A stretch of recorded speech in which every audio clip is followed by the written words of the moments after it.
Welcome back to the Team to Beat Miami Heat podcast, your one-stop shop for daily Miami Heat content. This is the post-game show. The Miami Heat just defeated the Pacers last night, 124 to 111. Recording this Saturday morning. Really excited, about to go play some basketball right now. So one of my favorite activities every Saturday is going to get to wake up, go play some basketball. But right now, before I do that, wanted to do a quick post-game recap.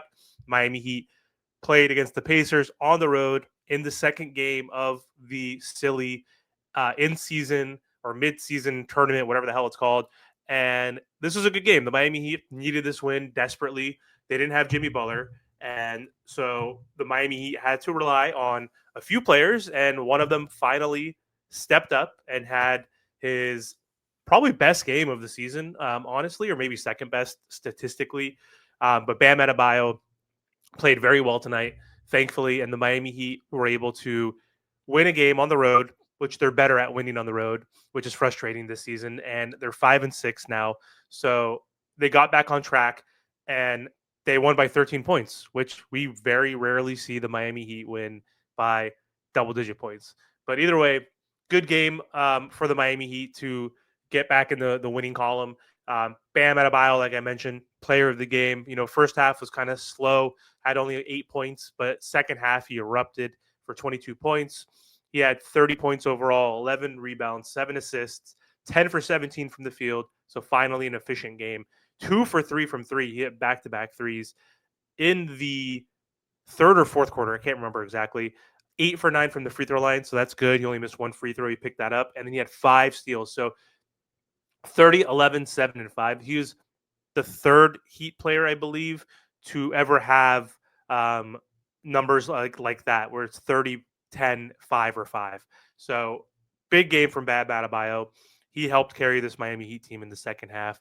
Happy the Miami Heat were able to get that victory through Bam Adebayo. Tyler Herro had a solid game, a little inefficient shooting, but 20 points, 3 rebounds, 5 assists, 6 for 16 from the field. So not his best game.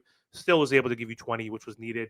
2 for 9 from 3. So that was the issue there. He's been very hot from 3, and we knew that wasn't going to last or be sustainable. He's shooting 48% from 3, and that's not going to happen. And he's probably going to average closer to 42% throughout the season. So 2 for 9 from the field, not great. But he kept a streak alive of hitting 40 or 1-3 in 45 straight games now. So good for Tyler to keep that going. 6 for 6 from the free throw line. That's good.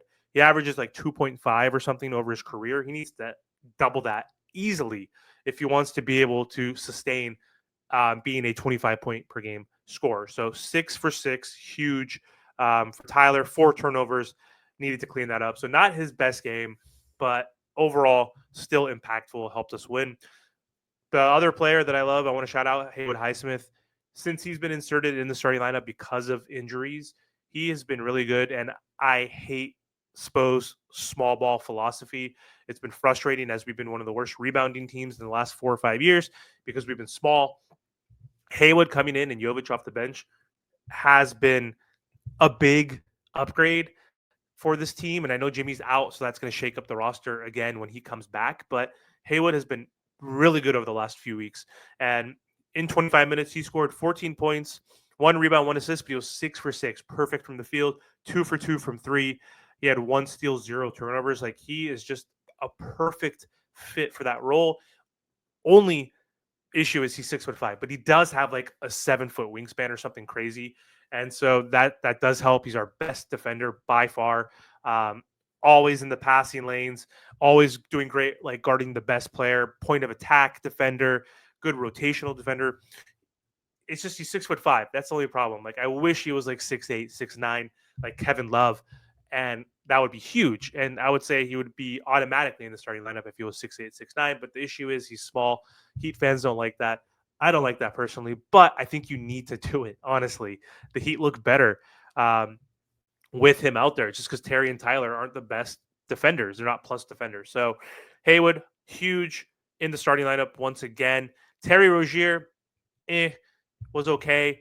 10 points, not enough. Like, we need you to average those like 15, 16 points like you did last season. He's now averaging, I think, like 12 points per game at this point.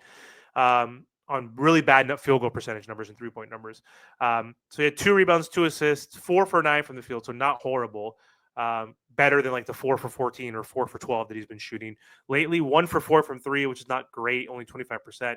1 for 2 from the line, but he did have 1 block, 1 steal, only 2 turnovers. So still concerning that Scary Terry is timid Terry right now, and he's not playing the best, but a little bit better than the last few games, at least percentage wise. So we'll give him that. Kevin Love was back in the starting lineup, and 12 minutes. That's like a sweet spot. He's going to play anywhere from like 6 to 12-minute range, and tonight was his best night, probably the best game he'll have during the season. He had 15.7 boards, 2 assists, 6 for 8 from the field, 3 for 4 from 3, 4 freaking steals for Kevin Love. So he was awesome tonight. Off the bench played really solid. Jovic, that would be a dream. Jovic off the bench wearing a mask, straight from Gotham City. He had 11 points, 6 boards, 1 assist, 5 for 8 from the field, 1 for 4 from 3, which wasn't great, but 1 steal.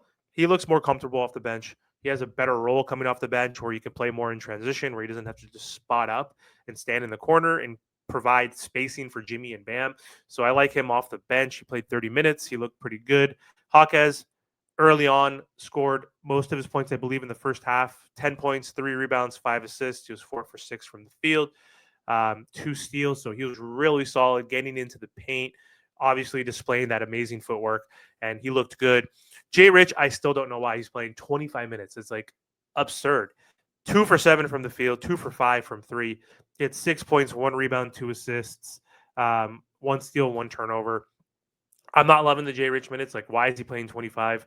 I don't know why Larson didn't get an opportunity. Like, I don't think Jay Rich should be out of the rotation completely, but he's been playing like 21, 22, 25 minutes.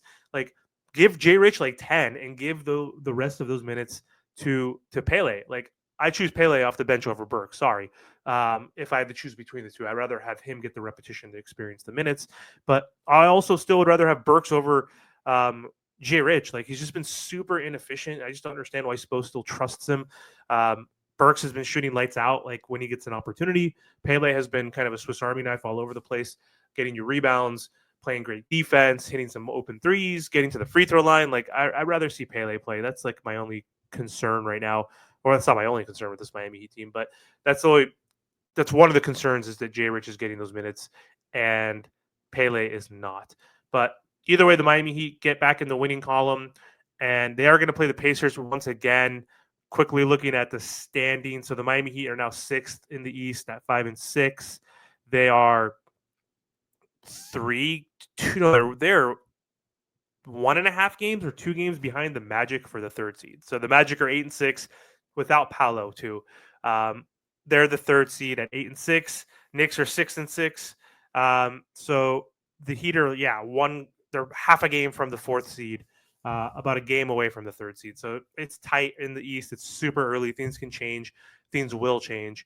One thing I do love seeing, though, when I scroll down is that the 76ers are 2-10, 14th. The Bucks are 12th, 4-8. Gotta love seeing all that. That's pretty random and crazy. But either way, the Miami Heat are going to be back Sunday against the Pacers. I'm not sure if it's the in-season tournament game or just a regular season game, but it doesn't really matter to me because all the games in this tournament are regular season games to me anyway, because I think it's stupid. But anyway, that's all I have for today's episode. Thanks for watching. Don't forget to like, comment, share, and subscribe.